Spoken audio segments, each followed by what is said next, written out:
pembelajaran kita, ada baiknya kita memulai segala halnya dengan doa. Apakah di sini ada yang bersedia untuk membuatkan doa kita pagi ini? Ya, silakan Bu Ketua.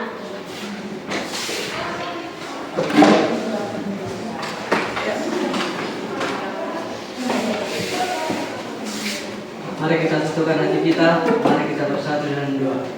Puji dan syukur kami panjatkan kehadirat-Mu Bapa, di mana atas berkat dan perlindungan-Mu sehingga kami dapat berkumpul di dalam kelas kami ini dengan keadaan sia-sia. Silakan dulu, terima kasih ya Bunga. Sebelum kita memulai pembelajaran kita, saya ingin menanyakan kehadiran anak-anak ibu sekalian. Seluruhnya hadir kelas ini nak? Hadir. Kita berjumlah berapa orang? 26. Baik, kita akan melanjutkan kembali pembelajaran kita. Kali ini saya akan membawakan pembelajaran kita tentang jurus 1 kelola potensi. Jadi di sini saya akan berbagi kepada kalian semua tentang jurus 1, yaitu kenali potensi, di mana saya mengambil topik tentang gaya belajar. Sebelum kita masuk ke dalam pembelajaran kita, saya akan menjelaskan sedikit apa itu potensi. Potensi itu adalah kemampuan, minat dan bakat yang kamu miliki. Sebelum kita masuk ke dalam konsep pembelajarannya, ada baiknya kita melakukan sedikit permainan, ya, yaitu tes gaya belajar. Kemarin saya sudah suruh untuk membawa handphonenya kan, Nak? Coba tunjukkan handphonenya. Silakan kamu buka dulu Chrome. Cari dulu akupintar.id. Kamu boleh lihat di situ tes gaya belajar.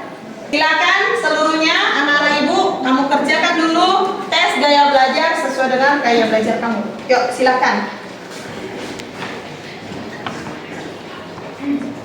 Oke, udah siap? Sudah.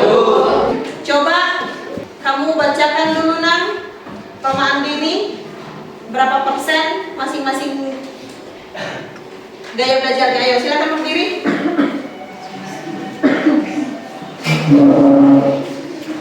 Hanya persenannya saja dulu. Buat visual 30%, auditori 33%, kinestetik 36%. Oke. Gaya belajar kamu cenderung lebih kuat pada gaya belajar kinestetik, yang dapat belajar paling baik dengan berinteraksi atau mengalami hal-hal di sekitarnya. Kamu lebih cenderung mampu memahami dengan adanya keterlibatan langsung. Oke, sudah kamu dengarkan untuk yang ketiga. Pertanyaan yang ketiga. Tadi kan pertanyaan pertama sudah. Tes gaya belajar apa yang kamu miliki? Itulah yang kamu bacakan tadi persenannya ya. Oke, sama yang ketiga jenis itu. Coba bacakan penjelasannya. Sudah kamu bacakan. Oke, pertanyaan ketiga. Apakah hasil tes sesuai dengan diri kamu sendiri? Berikan alasannya.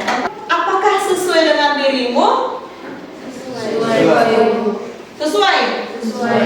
Nah, di sini akan saya lanjutkan tentang konsep gaya belajar. Ya, sedikit banyaknya kamu sudah tahu apa itu gaya belajar dari hasil dari tes kamu. Oke, saya akan jelaskan lebih rinci. Gaya belajar merupakan sesuatu yang sangat penting dan sangat menentukan bagi siapapun dalam melaksanakan tugas belajarnya, baik di rumah, di masyarakat atau di sekolah. Siapapun dapat belajar dengan lebih mudah ketika ia menemukan gaya belajarnya yang cocok untuk dirinya sendiri. Betul sekali. Pengertian gaya belajar menurut para ahli. Menurut Fleming dan Mills tahun 1992, gaya belajar merupakan kecenderungan siswa untuk mengadaptasi strategi tertentu dalam belajarnya sebagai bentuk tanggung jawab untuk mendapatkan satu pendekatan belajar yang sesuai dengan tuntutan belajar di kelas atau di sekolah maupun tuntutan dari mata pelajaran.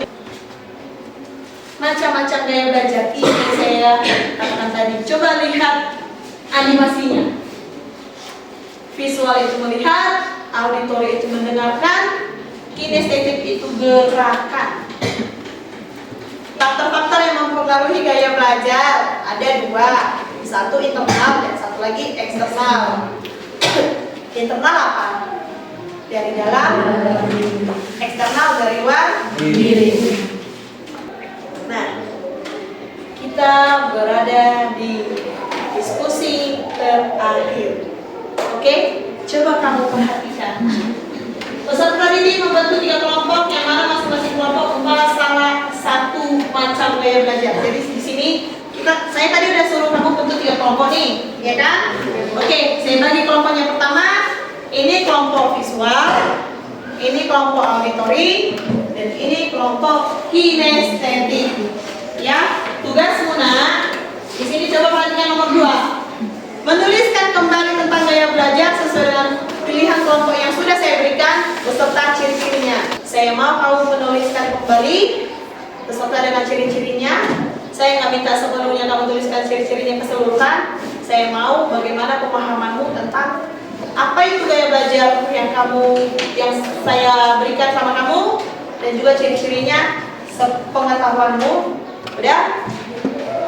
Terus nanti kan masing-masing kelompok wajib maju. Ya. Di soal nomor 3, contohnya kelompok 1 ada 8 orang. 8 orang itu harus memberikan salah satu contoh profesi sesuai dengan gaya belajar yang saya pilihkan untuk kelompok. Oke? Saya kasih waktu, silakan kamu kerjakan. Yuk.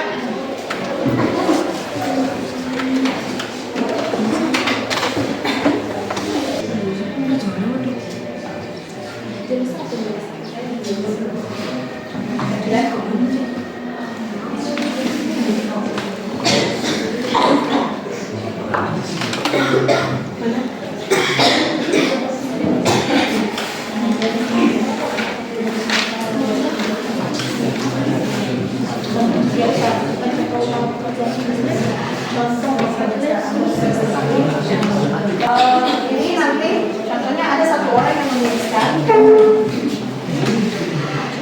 Oh iya, contohnya Jessica, profesinya ini. Nanti istilahnya biar teratur, ya, sudah sesuai urutan nanti. Atau ada kelompok yang sudah bisa maju? Kelompok auditori sudah siap untuk maju? Sudah. Nggak apa-apa ya? Oke, silakan nak maju. Tolong untuk seluruhnya diperhatikan ke depan ya.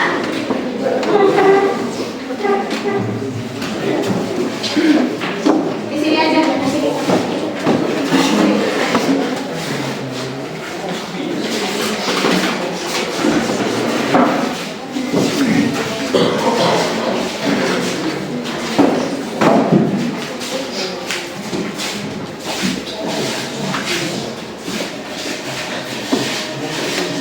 Oke, ini adalah kelompok 2.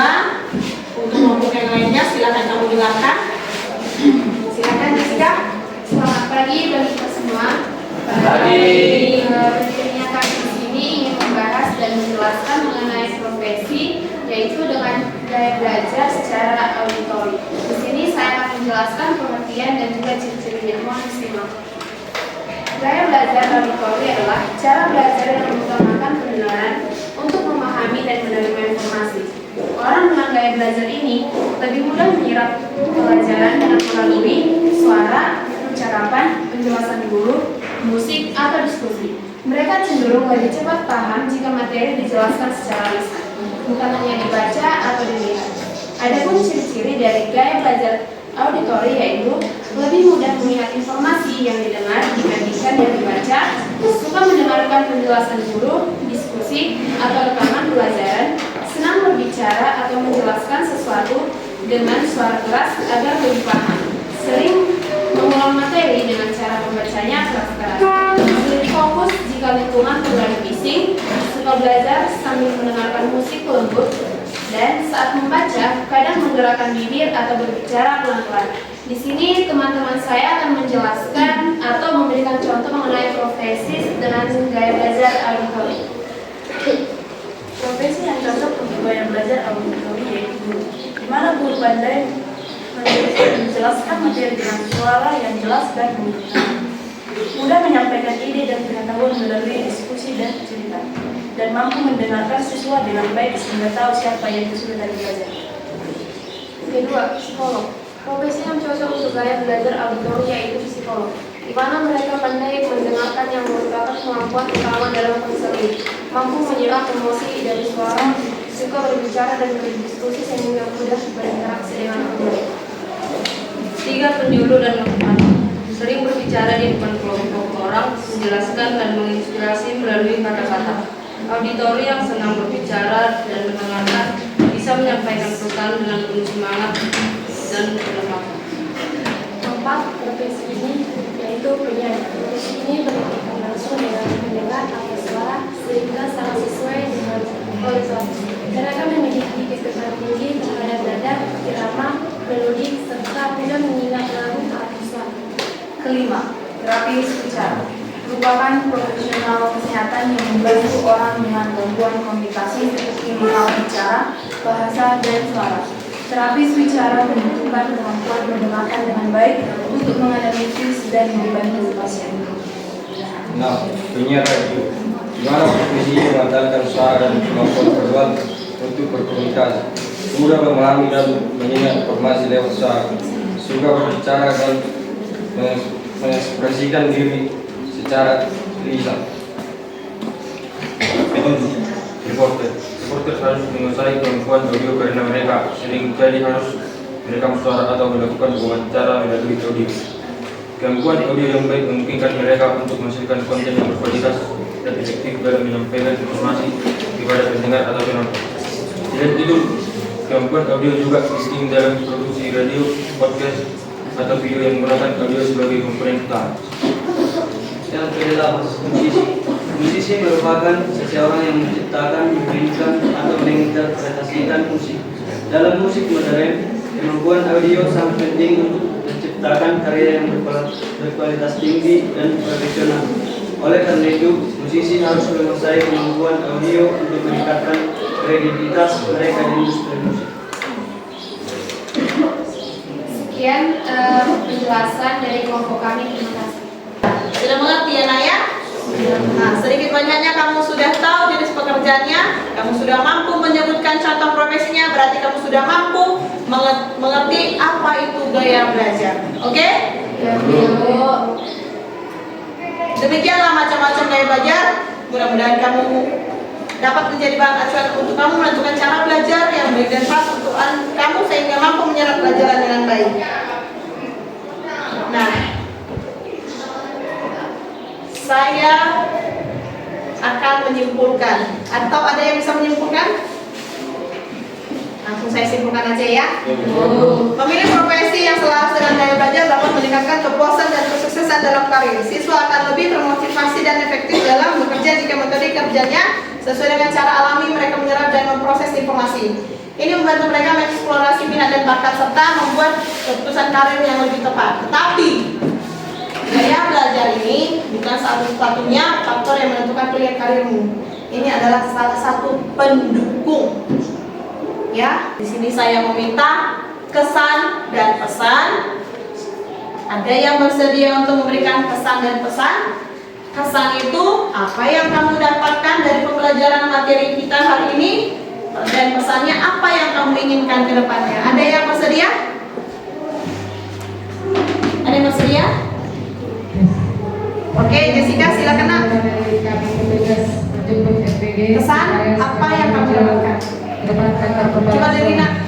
Kesan yang saya dapatkan dari pembelajaran ini yaitu saya lebih memahami ternyata siswa bisa memahami sesuatu melalui 3 gaya belajar yaitu auditori, visual, dan kinestetik. Dan pesan yang ingin saya sampaikan kepada teman-teman saya dan juga kepada diri saya sendiri yaitu bahwa setiap orang memiliki kemampuan dalam bidangnya sendiri dan memiliki gaya belajar yang bisa dikategorikan sebagai hal pendukung dalam mencapai cita-citanya. Terima kasih. Oke, terima kasih. Berikan tepuk tangan untuk kita. Oke, mungkin kalau dari saya, semoga ini bermanfaat bagi kamu. Saya berpesan, semoga ke depannya kamu bisa menggunakan 3 gaya belajar ini dalam kehidupanmu dan juga proses belajarmu. Yang mana ke depannya setelah kamu nanti tamat tahun depan, ya, kamu akan menggunakan ini untuk pencapaian profesimu. Ya, sekian materi hari ini. Apabila saya memiliki kesalahan baik saat penuturan kata, saat menjelaskan, saya mohon maaf. Semoga ini bermanfaat. Kita akan lanjutkan kembali pembelajaran kita di minggu depan. Selamat pagi dan terima kasih. Selamat